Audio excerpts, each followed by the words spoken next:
Taarifa hiyo. Mazishi ya seneta wa kaunti ya Garissa na aliyekuwa waziri wa ulinzi Yusuf Haji yalifanyika siku ya Jumatatu kuambatana na itikadi za dini ya Kiislamu. Yalivutia hisia za baadhi ya Wakenya ambao walitaka kujua mengi zaidi kuhusu ibada ya mazishi ya Waislamu. Baadhi ya Wakenya wamesifia jinsi maziko hayo yalifanyika bila mipangilio mingi wala hotuba ndefu za ombolezaji, na wengine vile vile wakagutuka kwamba mtu mashuhuri kama seneta Haji alizikwa kwa haraka na katika maziara ya Lang'ata na wala sio nyumbani kwake katika kaunti ya Garissa. Mwanahabari wetu George Maringa aliyehudhuria mazishi ya Haji anatathmini. Itikadi za dini ya Kiislamu wakati wa maziko zimekuwepo kwa miaka na mikaka, ila imetokea kama mshangao kwa baadhi ya Wakenya pale seneta Yusuf Haji alipozikwa siku ya Jumatatu kinyume na matarajio ya wengi. Kwa kawaida mtu mwenye hadhi ya seneta Haji, Wakenya wengi wangetarajia mikakati kupangwa kuhusu mazishi yake na hata hotuba kutolewa. Hali ilikuwa tofauti. Hotuba ya pekee iliyotolewa ilikuwa ni kutoka kwa Rais Uhuru Kenyatta na ilikuwa baada ya mazishi. Nitoe rambirambi zangu za familia yangu. Haya yote ni kuambatana na itikadi za dini ya Kiislamu. Nilitaka kujua mengi zaidi kutoka kwa Sheikh Mohamed Swalihu, imamu wa msikiti wa Jamia jijini Nairobi tangu mwaka 1995, na Ustadha Batuli Sulaiman, mkurugenzi wa shule ya Darul Arkam na madrasa Kileleshwa. Kila mmoja akieleza kinachofanyika wakati wa mazishi kwa marehemu wa jinsia zote. Cha msingi ni kuwa kunazo tofauti za jinsi wanaume na wanawake huzikwa na nafasi ya kila mmoja. Mambo manne ndio afanyiwa yule maiti. Jambo la kwanza, anakafania, anaoshwa.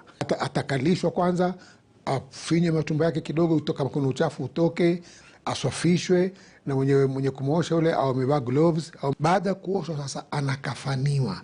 Kafani nini? Kafani ni zile nguo ambazo anavishwa. Mwanamume anafungwa mashuka matatu meupe. And there are many pieces of cloth. So like I would open, and then there is this. Now these ones, once the body has been shrouded, this will be used to tie the legs, if the legs are there, and then the head bit. For a woman, we always tie in the middle, and that is what tells that is a woman. Je, ni kwa nini wanawake hawaruhusiwi kushiriki kwenye mazishi? Unajua wanawake roho zao ni hafifu sana.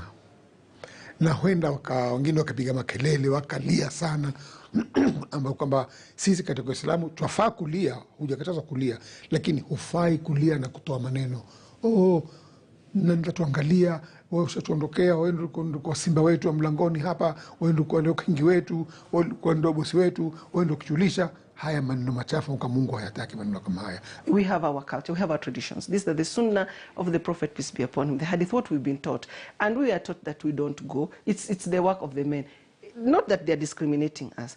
Are there circumstances where women go? Yes, they go. But the Sharia is in such that up to the mosque where they'll go. And in fact, it's also okay for the women to do the prayer at home. Kando na dini nyinginezo, Waislamu hawatumii jeneza. Badala yake, hata katika Biblia pia maiti anafaa avishwe sanda. Avishwe sanda, awekwe ndani ya kaburi. Mara nyingi sisi katika Uislamu hatufuati mila ya mtu mwingine, tufuata dini inavyotuambia. So it's not usually just one shuka that is put. No. For a man, I think there are 3 pieces, and they are big, and for a woman is 5. Women have more because of also as I told you, the hijab bit, the covering of a woman is more. So it's aligned. It's in such a way that it's aligned. There is cotton put. There's also cotton wool in it. So there are parts that have to be covered with cotton wool, and then now properly the shukas, the way they've been aligned, you put the body and all this. When all this is done, a body is never exposed. Gharama ya mazishi ya Waislamu ni ndogo sana. Kisa na maana, hatuna mambo kama yale kwa sababu dini haikutufundisha mambo kama yale sisi. Utakuta hata kingi ya kifa within 6-7 hours ashazikwa. Ndivyo inavyotakikana. Heshima ya mwisho maiti akishakufa, heshima yake ni kuzikwa. Aombewe dua, ndio jambo muhimu linalotakikana kwa maiti. Islam is a very simple religion. And not only in death, I don't know whether you've observed, we don't have expenses, actually, because if even the shroud, somebody will come and donate it. We don't really have to worry, you know, and you know, for us, we don't have special clothes for burying. We wear what we usually wear every other day. And we don't have, the hearse is something that already is there at the masjid. So even the burial is a very cheap affair. Yes, we might, if in the event that a family has to buy the shroud, a whole pack, fully packed with everything, is only 2,000 shillings, Kenyan shillings, right?